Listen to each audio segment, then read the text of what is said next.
Mantan Gubernur DKI Jakarta Anies Baswedan angkat bicara terkait 1 tahun pemerintahan Presiden Prabowo Subianto dan Wakil Presiden Gibran Rakabuming Raka.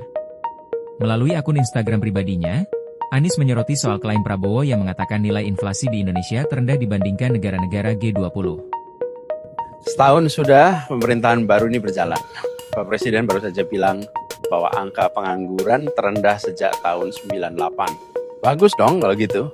Tapi kenapa obrolan sehari-hari yang kedengarannya malah sebaliknya?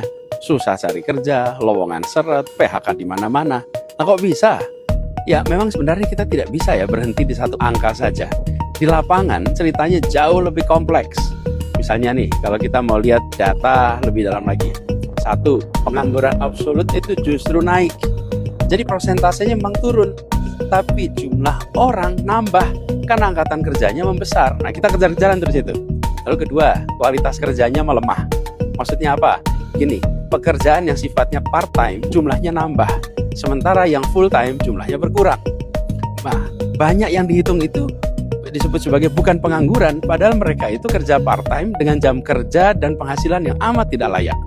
Yang ketiga, mayoritas pekerja kita, 60% masih kerja informal.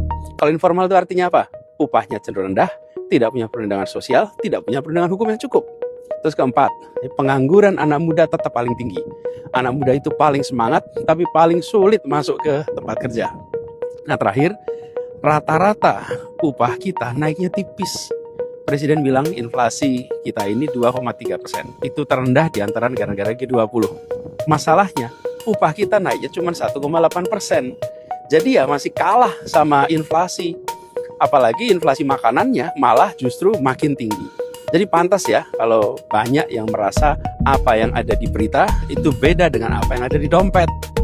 Di pasar sepi, cicilan makin berat, grup chat alumni isinya cari info loker. Nah, kita nggak usah takut lah lihat kenyataan dengan lengkap.